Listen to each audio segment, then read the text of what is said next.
Hey, hi, hello, and welcome to the first episode of Reckless Reads, where we go over Reddit stories and decide whether or not you're an asshole. I will be dropping an episode of Reckless Reads once a week from now on, so sit back, relax, and let me take control.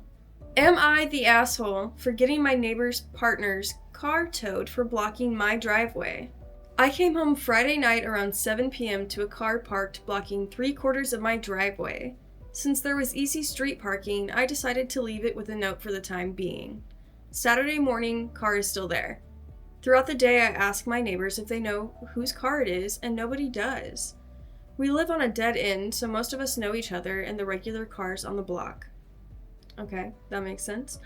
Saturday afternoon, after leaving to run errands, returned to the car still there, so I finally called the non-emergency number in our city to have the car towed.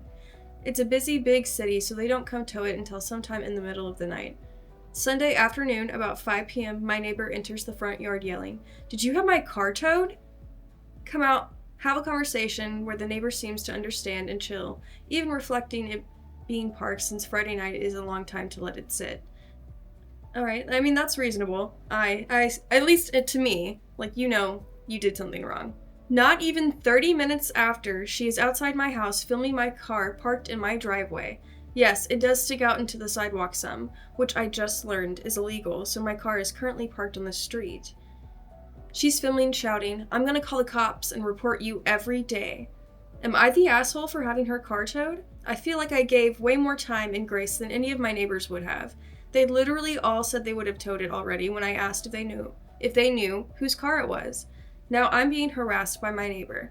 Edit. I wasn't able to ask every single neighbor on the street, just everyone I was able to ask had noticed that the car blocking the driveway and said they would have called to have it towed already. Edit 2. I called the non-emergency police number and was advised they won't send officers to ticket people parked in their own driveways who have made reasonable efforts to not block the sidewalk. The dispatcher noted they see the garage issue I've described throughout the city. They advised me to call back if she makes threats to harm my person or property. You, my friend, are not the asshole in this scenario. At least I don't think so. I do think that your neighbor that parked where they blocked 3/4 of your driveway was an asshole move, and they knew that. Everybody knows that. That's not a surprise that no one wants their driveway blocked. You also let it sit there for a few days, so it's not like you immediately had it towed. I would feel like that would be too far and too much of an asshole move to have it towed immediately, especially, before you go ask anybody whose car it is. But you left it there for a few days. You asked around. You didn't know whose car it was. I'm assuming this wasn't a close neighbor because you probably started with your closest neighbors to see who parked there. But you did the effort. You waited. You had patience, and you did the right thing, in my opinion. Not only are you not the asshole, you did the proper thing. You waited. You asked around. No one knew. No one claimed it, and then you got rid of it. I don't think it's fair of her to retaliate by trying to get you in trouble with the city or the police officers. And now that you know that you won't get in trouble with this, I think it's best to just let it be. You didn't do anything wrong. Your neighbor, however, did. So that is my judgment. You are not the asshole. Am I the asshole for telling my sister that she is the common denominator in her failed relationships? Oh, brother. That's not the best title. We're not starting off great. I'm using a throwaway account for anonymity. My 28 male sister, 31 female, has always struggled with dating.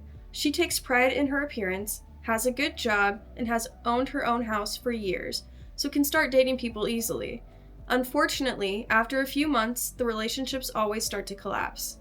In her most recent relationship, she met Tony, 34 male, on a dating app in late January, and they hit it off.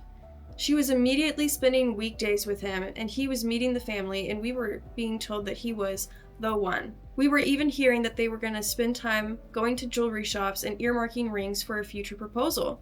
Around a week ago, we heard from my sister that it's over, that he initiated the breakup. She started off with saying that she was heartbroken and she thought he was different than the other guys she dated. But clearly, he was just like the rest and didn't know a good thing when he saw it. She showed us the text conversation that resulted in their breakup, and it read exactly like her past 3 or 4 breakups she's had.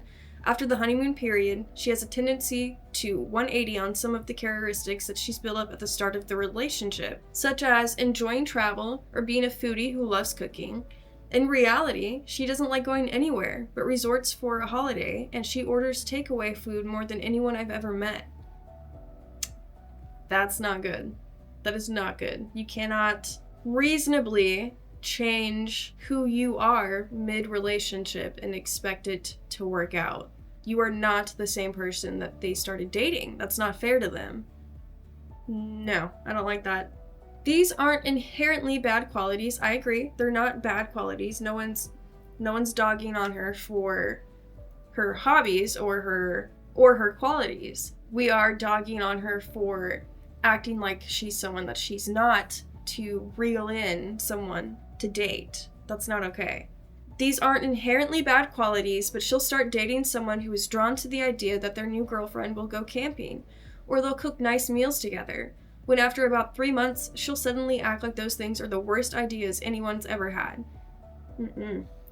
She also has a tendency to expect the guy to fall in line immediately, and if they don't, they're controlling and abusive. In this instance, because Tony didn't want to sell some of the festival tickets they'd agreed to buy a couple of months ago, she had called him a bunch of names and suggested that he go talk to his GP about his clear control issues. Tony, fairly, called the relationship there and then and blocked her. That is honestly great. I'm proud of Tony. That is such an awful thing to put your significant other through, especially if over something so trivial that in the big picture doesn't matter. Festival tickets? You threw away your relationship over festival tickets? That's crazy. But we have more. There's more. Just wait. It was when she then started saying that she was going to message Tony's boss and suggest that he needs removing from his role. He works in a job where he interacts with children. Because of his narcissism, that I snapped and said she was the main reason her relationships end, and if she was just honest with the guy she dated, she might actually find someone who shares in her interests, and then they might stay together. She immediately started crying and stormed out of the house, and about half an hour later, I had our mother on the phone saying that I have to apologize for being cruel. I'm sure it'll come out as a surprise to no one that my sister has been enabled by our parents our entire lives, and this is likely why she feels so entitled to have things all her own way. I'm not above apologizing if I'm wrong, but I would like an outside view. I'm gonna go with not the asshole, because I have had very similar experiences with some of my family members, and it is frustrating to grow up watching somebody be enabled by your parents or other authority figures in your family and not let life give these people reality checks. You not only aren't the asshole for saying what needed to be said, especially if these are the real reasons everything imploded, but you're also doing everyone else a favor, everyone else that knows your sister, because you are guaranteed not the only one that is having issues with your sister taking accountability. I do think that your response could have been better and less confrontational, if we're being honest with each other. You did say pointedly that she was the main reason that her relationship ended, and whether or not that is true, specifically, it does come off as confrontational and aggressive, maybe passive aggressive, and no one's going to respond kindly, especially going through a breakup. You know, at this moment in time, you're not going to want to be called on your stuff, especially if you're feeling genuine loss from your relationship ending. I think that if you could have reworded your response to a little less pointed, I think that it would have been perfect. If you would have just said, if she was honest with the guy she dated, she might find someone who actually shares in her interests, and then they might stay together longer. That probably would have been a perfect response with no editing needed. But I don't know. That's just what I think. Will you let me know what you think down in the comments? Would you call this person an asshole? Or would you call this sister an asshole? What did Tony do? Did Tony really do anything wrong? I don't think so. I don't think so, OP. You're good.